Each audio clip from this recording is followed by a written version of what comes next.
All right, let's go ahead and start this out. We're really excited to have our first episode of the Apostolic Witness podcast with none other than Pastor Nate Whitley. We are really honored to have you with us, Pastor Nate. Thank you again for being with us for this very first episode of this podcast. Yeah, man, I'm excited about it, and I'm excited to launch this new extension of the Apostolic Witness. Yeah, it's a great thing. I love your vision that you have for this, and I think that there's no one else better qualified for the task that you have because, I mean, everybody in the assemblies knows who you are. They know what you've done. You've got a rap sheet like a mile long, and I mean, just a few of them because we're going to brag about you for a minute. You got to let me. You are the associate pastor at First Apostolic Church in Knoxville, Tennessee.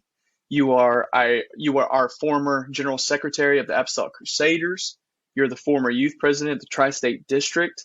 And none other than that, you just written like a ton of books, which is such a great accomplishment. You've written some amazing books like The Lost Art of Spiritual Discipline, the I Am book, 5 Steps to an Effective Prayer, the Adultish Lesson series, and the Bible Exposition series. And that's like Colossians, Hebrew, and Jude.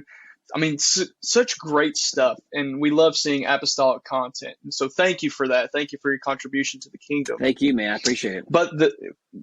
But the last thing that we're just so pumped and excited for is that you're our new editor of the Apostolic Witness. Yeah. And so you took that task on just a few months ago, and I think it's already doing great things. So to go ahead and kind of get the ball rolling, tell us a little bit about the history about the Apostolic Witness. Sure. Let me say this as we begin. Thanks to you, David, for taking this new initiative from the Apostolic Witness, and we'll talk more about that here in a few moments. But I'm excited to have you a part of the team and what we're trying to accomplish here with the Apostolic Witness. So kind of the Witness is the premier apostolic magazine, in my opinion. It has been the monthly magazine for the Assemblies of the Lord Jesus Christ, dating back to its formation as an organization. And so it goes back to the 50s when it first began. It was not called the Apostolic initially, or the Apostolic Witness initially, but it took on that name as the organization began to grow. And so, you know, we're celebrating 70 years as an organization. And so we've had the magazine for about that long as well. And so to be able to step into this role as the editor for the Apostolic Witness is a great honor. Man, that is awesome. This series, the Apostolic Witness, the magazine and the publishing, it has such a rich history. Yes. And because of that, and we're actually celebrating 70 years of the Assemblies of the Lord Jesus Christ. And we're going to be selling that here in June with the General Ministry Conference. It's so much amazing history that's within this organization. And with speaking of the Apostolic Witness, tell us a little bit of what the goal of that was, you know, maybe a few decades ago to just a few years ago, comparing that to the idea that you have behind it now, and what's your vision going forward with the Apostolic Sure, Witness? That's a good question. So originally the magazine, and I was in near Dayton, Ohio back in November, and Pastor Mark Kugler gave me a treasure trove of Apostolic Witness going back to the very first issues, before it was called the Apostolic Witness, and as it was being birthed into this new apostolic organization. And so initially the magazine was about basically just kind of updates from the churches in this small organization. So you would get updates on what a local church in, say, Indiana or Ohio or Tennessee was doing. You'd have like a monthly record of how much a church gave to missions and home missions at the time. And then it kind of started to grow. And as the organization grew, the magazine grew along with it. And then it became more of an update from the departments, from World Missions, Missions America, the Evangelist Department, so on and so forth. And so over the last probably 15 years or so, the magazine kind of went away from simply updates from the departments and providing more general content from apostolic writers and leaders from within the organization and some of our churches. And so it's grown. It's kind of evolved into what it is now. It used to be a monthly magazine, but as I took Right. over in October of last year, we switched to a quarterly issue. So we're going to just have 4 issues during the year. And so that's kind of where I'm at. Bishop Carpenter contacted me in the fall of 22 and asked if I would consider taking this role, and sought some counsel and prayed about it. And I felt like this was a good thing. I love writing, as you talked about some books, and I love the organization. I've got to be able to serve in the organization for many years. And so I thought this would be another great opportunity to be able to use both of those things to maybe help the organization. I love it, man. There's such a Rich history within this organization, within this Apostolic Witness. And speaking of the history, there have been some great men that have taken on the task of being the editor of the Apostolic Witness. Both of our bishops, including that with Bishop McCool and Bishop Walls. So what made you want to take on that task? Because I know it can be kind of daunting to want to step in feeling like you're having to fill somebody else's shoes. But what made you want to step into this and kind of make it your own? Well, it was, Wes Comer, Pastor Comer, who took a church in Newcastle, Indiana, recently, and took on that task. And to be able to follow after him, who's a great friend of mine, was a huge honor, because Wes has been a great supporter of what I've tried to do with writing a book. And, he's designed the first 2 book covers, and was a major awesome. role in that. And so to follow in his footsteps, and then Bishop McCool was editor for a short time of the Witness, and then Bishop Walls, who is a prolific writer, he was a hero for both of us, I'm sure. And, so it kind of, just to follow in the footsteps of others. I think there was Rick Hilton before Wes, and there have been many who've gone before us.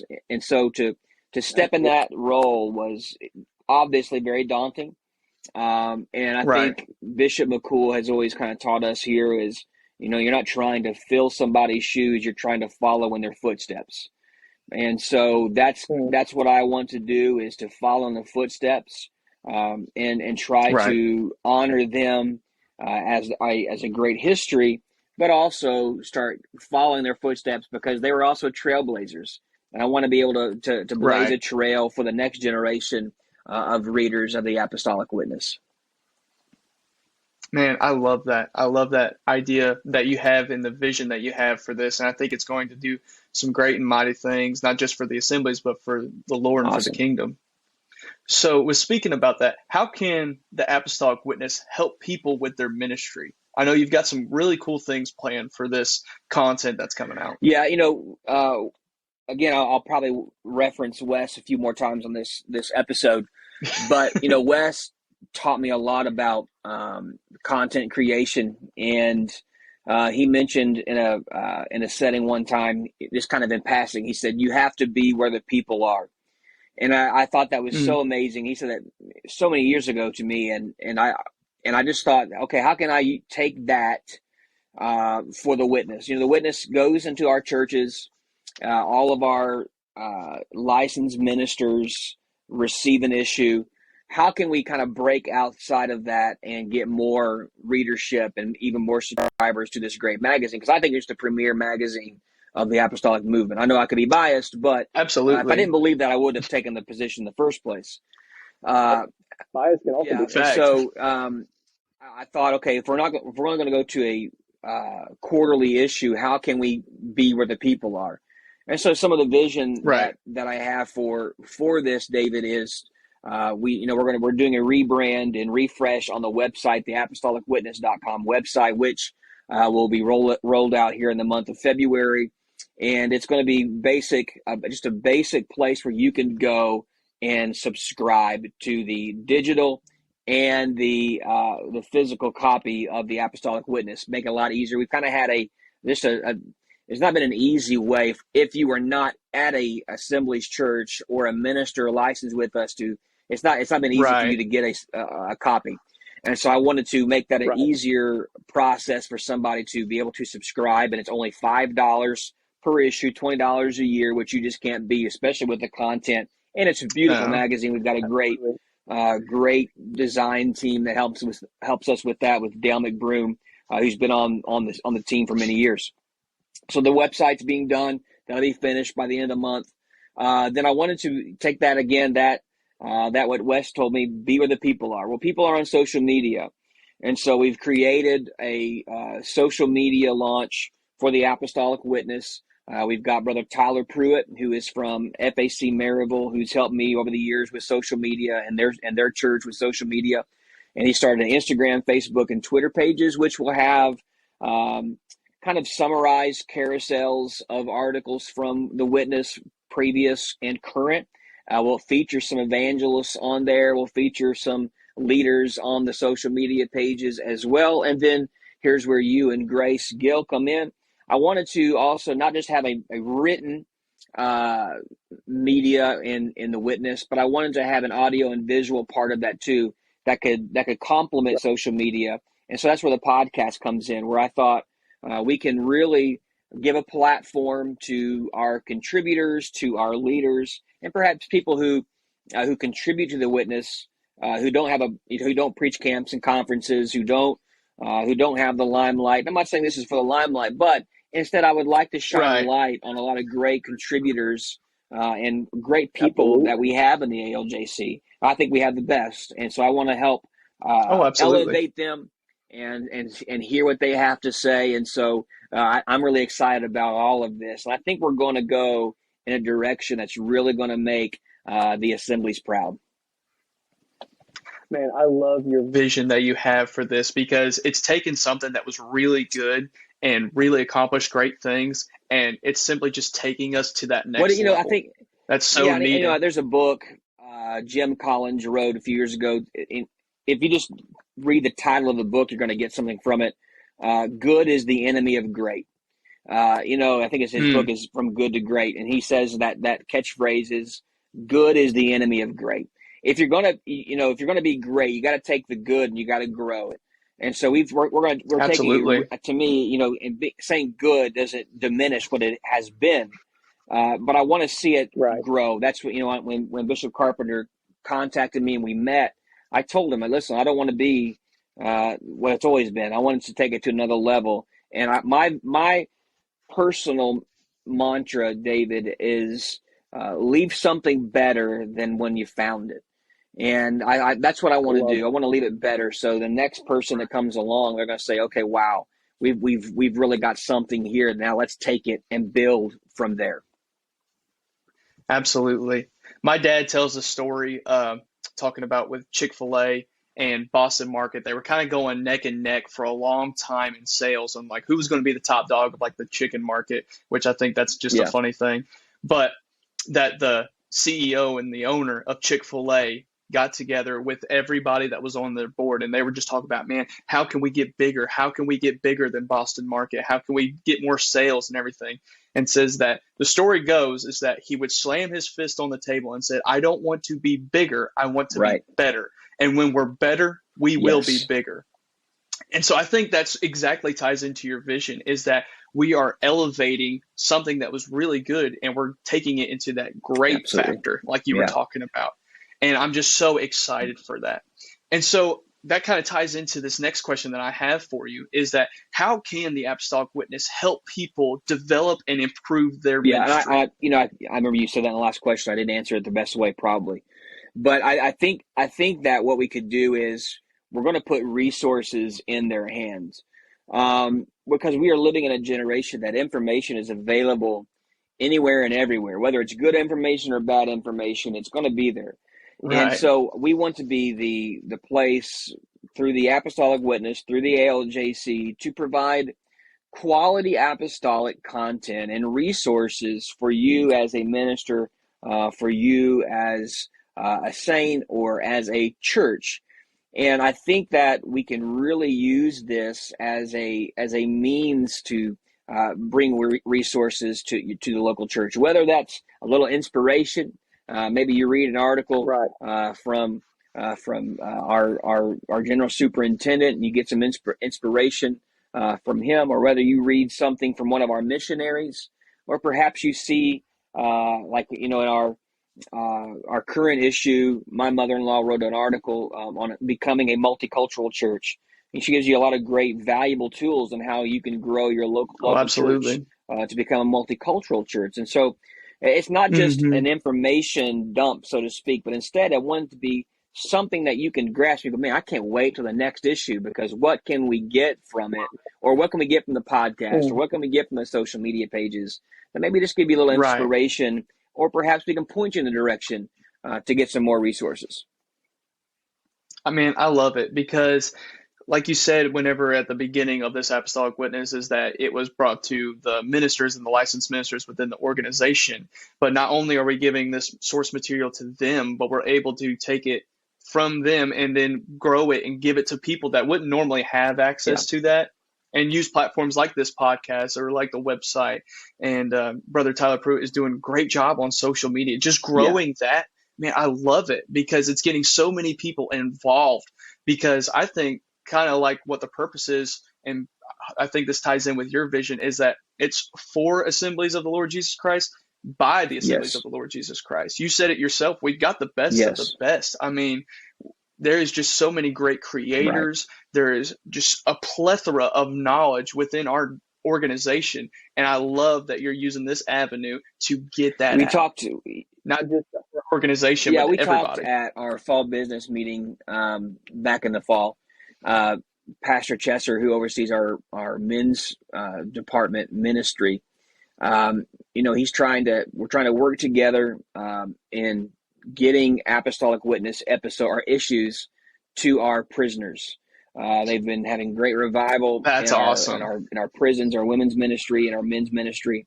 So maybe we can get more of that content there, providing issues that can go to the libraries of our prisons, or perhaps getting every attendee to those revival services in the prisons an issue of the Apostolic Wow. Witness. So these are some of the things that we feel like we can do to kind of get outside the box and Right. really proclaim the name of Christ and grow his kingdoms as well. I love that. I love that because, like you said, the prison ministry is just Yeah. booming right now. And that's just another aspect. And that's what I think is so interesting about just how God works in his kingdom. It's that the next generation finds an Yeah. avenue that was maybe not available, but then just untouched before, and then just uses it. That's Yeah. so awesome. So you kind of talked a little bit on the content that's within this witness, within the website, within the podcast, and things like that. What can we look forward to? Can you maybe kind of give us some sneak peeks on what's Yeah. coming up, some ideas that you have on content within the Yeah. witness? So we've got a great issue that will be out in April. We've got some great articles that are coming in. One thing that we've done since I took over October and our January issues, we had great articles from Josh Wilson, our General Secretary, on the ALJC and me. Pastor Traxel, who is our Missions America leader, he wrote about in the footsteps of his fathers. He talks about some of the history that of our organization that came through his grandfather. And so those are great articles. And we're kind of building towards this 70-year celebration that our General Ministry Conference, our GMC, which will be in Pigeon Forge, Tennessee in June. We're going to have a commemorative issue that you can only get if you're there. And it's not going to be, Oh, that's so it's, awesome. right now we have our main issues are staple bound, and this will be a perfect bound. So it's going to be a thicker issue. It's going to feature. I'm kind of curating old articles from all these 50, 60, 70 years of witnesses, finding That's some pictures. awesome. I got a couple surprises in there that I'm hoping to share some things in that issue, but you can only get it at General Conference. And so that's kind of the idea. Then the digital issue, we've had one, we've not had one. We're trying to solidify having a digital issue that you can be able to access on our website, the apostolicwitness.com website, when we roll that out. And it'll be interactive as well. So if a department or a advertiser has video content or QR codes to take you to the website, all you have to do is just click on it on that digital issue from the website. And it'll give you a lot of great information, access to more stuff from our great contributors and advertisers with the Witness. So that's just a few little things we got going on, and of course, this great podcast. Oh, absolutely. Thank you again for asking us. Yeah. We love this opportunity. But I'll tell you what, man, that makes me excited for what's coming up, excited for this content. I'm really excited what God's going to do through the Witness. And thank you for being the forefront of it. And I'm really appreciative of it. So we're going to kind of flip the Sure. script just a little bit. One thing that we'd like to do for this podcast is, of course, we're going to talk about important things. We're talking about God, and we're going to be talking about his kingdom and everything. But we want to end on just a random question that we have for you, because we want to just get to know the people, man. And so outside of ministry, outside of the church, outside of spirituality, I mean, if you have one that's based on this, that's fine. What is your biggest pet peeve that just absolutely drives you insane? You just cannot stand. Pet peeve. Man, I've got a few. Is there one? It can't be a pet peeve if you have many. Oh my. I have no concern about that. I mean, you can say as many as you want. So I guess it's kind of serious and it's kind of not. But a pet peeve of mine are people who complain and criticize that contribute nothing. So kind of I use this analogy. And I love sports. I love sporting events. I love athletics. But it's amazing to me now that what social media has done, it's given the fan a voice. It's given the people in the stands a voice, obviously. And they've always had a voice, but you can boo and you can cheer, all the things. But it's kind of like that. You're a spectator. You're not in the game. You're not the owner. You're not the coach. You're not the athlete. And so all you did was show up. And people who show up and don't contribute, I just have very little patience for people who want to complain and criticize, who don't contribute. So that's a major pet peeve of mine. I'm not sure if that's funny, or I understand it. That's probably at the top for me. But because here's what happens, David, is people who contribute don't complain and they don't criticize. What they do is they try to think critically. They try to figure out. They're problem solvers. They're people to see how can we grow this, or how can we fix this. But the people who are just spectators and people who don't contribute anything, it's a major pet peeve of mine. I'm not sure if that fits the form of the question, but that's probably at the top for me, and it's kind of been my hobby horse for a little while. Let me tie it into the spiritual side. If you're not going to worship, if you're not going to give, if you're not going to serve, if you're not going to witness, if you're not going to invite, if you're not going to participate, then you're not bringing or adding anything to the kingdom. All you're doing is tearing down, and it's not a spiritual gift. Criticizing and complaining is not a spiritual gift. Those are things that tear down. The gifts of the Spirit exhort, they edify, they build up. And so a major pet peeve of mine, David, is those who don't contribute have no right to complain. So that's probably my biggest pet peeve in life. I love it. I love it, man. And we're so thankful for you being on here. We're going to go ahead and kind of wrap this up. Thank you for your transparency, because, maybe something like that kind of opens up people's eyes on you to get to know a little bit more about the personal Pastor Nate Whitley. And so we love it, man. I love it so much. Yeah. Thank you so much for being on this podcast. Thank you for the opportunity that you've given me and my wife. One other question is, where can we find you? Where can we find you on social? Yeah, so you can follow me on, I'm pretty active on social media, on Facebook. You can find me at Nathan S. Whitley on Facebook, on Instagram, at n.s.whitley, and then on Twitter, at nswhitley. And if you want to find some more of my writings beyond the books, you can go to my website, nswhitley.com. But the most important thing that you can do is go and subscribe to this podcast, subscribe and follow all the Apostolic Witness social media pages. And of course, as soon as we get this website completed, go to apostolicwitness.com and go get your subscription to the premier apostolic magazine. Absolutely. Thank you again so much. And like he said, like, share, subscribe, comment down below on who you'd like to see next and what you'd like to hear. We're so thankful for you, and have a great day. Thanks, David.